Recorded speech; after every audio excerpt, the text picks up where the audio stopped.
Então vamos para mais uma questão.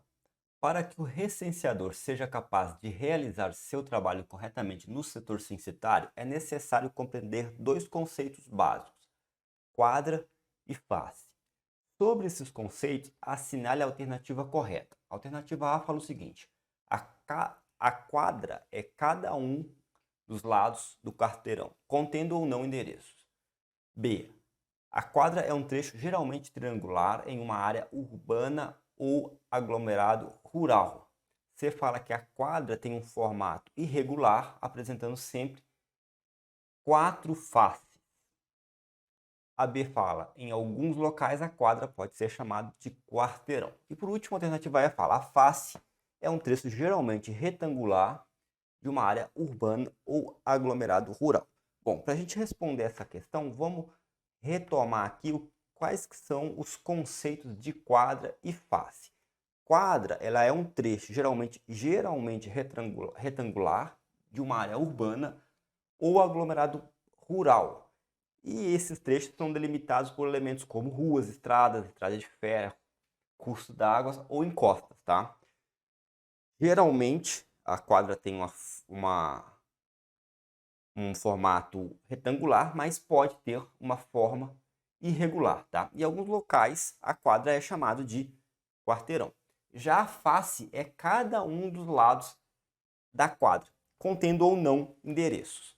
Voltando aqui para as nossas alternativas, a gente vê o seguinte: a quadra é cada um dos lados do quarteirão contendo ou não endereços? Não, tá? Isso não é a quadra, isso é a face. A face é cada um dos lados do quarteirão contendo não endereço. Então, a alternativa A é falsa. A alternativa B fala: a quadra é um trecho geralmente triangular de uma área urbana ou aglomerado rural. Não, geralmente a quadra é retangular. Ela pode ser irregular, mas geralmente ela é retangular e não triangular. Falsa também. C fala: a quadra nunca tem uma forma irregular, apresentando sempre quatro faces. Falsa. Geralmente ela tem uma forma regular, retangular, de quatro lados, mas ela pode sim, né, pode sim ter uma forma irregular. Alternativa C, falsa também, tá? Alternativa D fala o seguinte: em alguns locais a quadra pode ser chamada de quarteirão. Verdadeiro, pode sim. Tá? Então, alternativa correta, alternativa D. Em alguns locais a quadra pode ser chamada assim de quarteirão.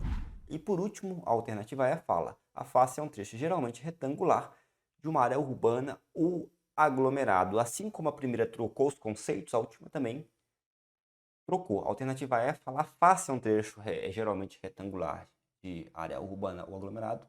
Mas isso aqui, na verdade, é a definição para quadra, então é falso também. Resposta correta, alternativa D. Então vamos para mais uma questão. Trata-se do local estruturalmente separado e dependente que se destina a servir de habitação a uma ou mais pessoas. Esse é o conceito de estabelecimento, primeiro grupo, segundo grupo, domicílio e, por último, independência. Bom, trata-se de um local estruturalmente separado e independente. A gente vai entender o que significa separado e independente. E depois fala aqui que se destina a servir de habitação a uma ou mais pessoas. Só de ser um local que se destina a servir de habitação a uma ou mais pessoas, nós temos aqui o conceito de domicílio. Mas vamos entender melhor o que significa tanto separação como independência. Bom, a separação é um conceito, é um critério que é atendido quando os cômodos do domicílio são limitados por paredes, muros ou cercas e cobertos por um teto. Isso permite que as pessoas que nele habitam se isolem das demais para dormir, preparar e ou consumir seus alimentos e proteger-se do ambiente exterior. Separação de despesas também. Nós falamos de separação física e nós temos a separação de despesas. Esse critério é atendido quando os moradores arcam total ou parcialmente com suas despesas de alimentação e moradia. E nós também temos o critério de independência. O que é? Quando o local da habitação tem acesso direto, que permite aos seus moradores entrar e sair sem a necessidade de passar por locais de moradia de outras pessoas, beleza? Então a gente entendeu melhor aqui o que é separação, o que é independência. toda forma, nós temos aqui o conceito de domicílio. Portanto, nossa resposta correta é a alternativa D. Cômodo é todo compartimento coberto por um teto, limitado por paredes e que seja parte integrante do domicílio. Com base nesse conceito, considera-se cômodo ou consideram-se cômodos. Alternativa A fala em garagem, B, varanda aberta, C, mezanino, D, banheiro e por último a alternativa E fala em cozinha americana. Como vocês puderam ver aqui no enunciado da questão, nós tivemos o conceito de cômodo segundo IBGE, que é todo compartimento coberto por um teto limitado por paredes que seja parte integrante do domicílio. Inclusive, veja só, nós já vamos trabalhando na resposta, inclusive banheiro e cozinha, tá? Só que, veja só, cômodo ele pode existir tanto na parte interna quanto na parte externa da edificação, né? A edificação principal do domicílio, diríamos assim. E ainda assim, né, será considerada na parte externa parte do domicílio. Um exemplo são casas que têm o banheiro construído separadamente da construção principal, porém ali dentro do mesmo terreno. Agora veja só, o que não são considerados cômodos?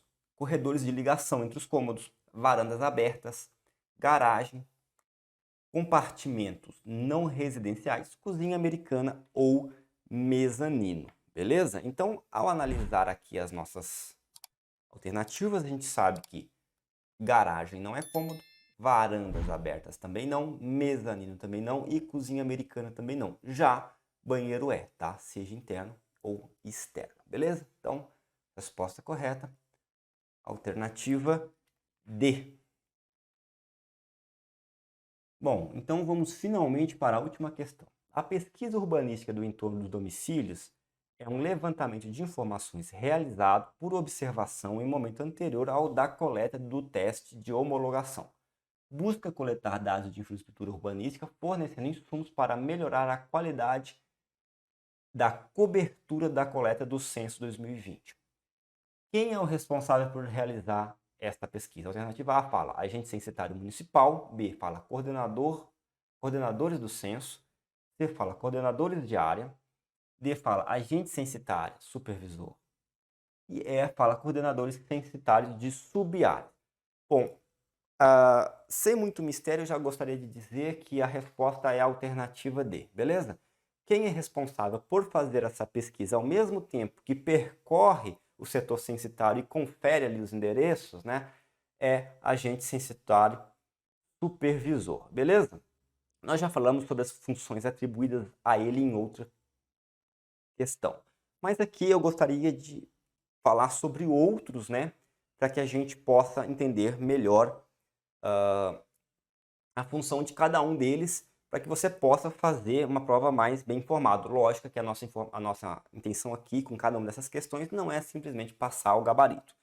Dois eu gostaria de destacar de cara: coordenadores do censo e coordenadores de área. Esses não estão fazendo parte, né, da seleção aqui, né, do nosso concurso que vai acontecer agora, porque eles já são efetivos, tá?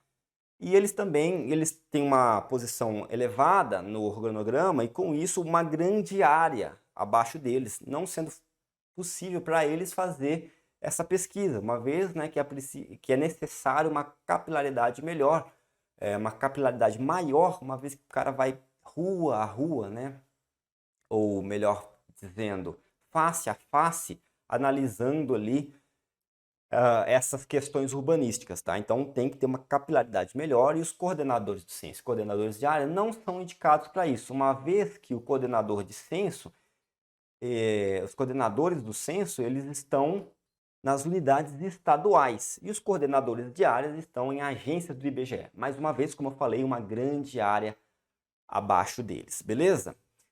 Então, a gente já sabe que quem faz é o agente censitário supervisor, e ele vai responder ao agente censitário municipal, beleza? Então, o agente censitário supervisor responde ao agente censitário municipal.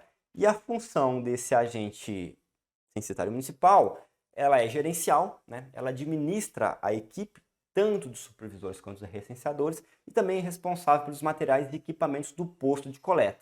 O agente censitário municipal ele é o gerente da equipe ali no posto de coleta, beleza?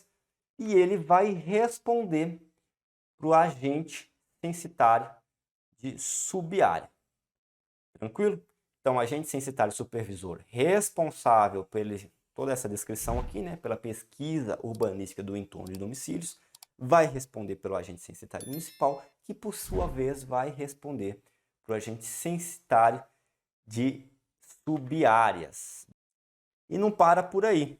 O agente censitário de subárea responde ao coordenador de área e esse responde aos coordenadores do censo. Tranquilo? Então, com essa questão, a gente conseguiu entender um pouco melhor a função do agente censitário municipal e também conseguimos entender um pouco mais da estrutura organizacional do Censo Demográfico de 2022. Beleza?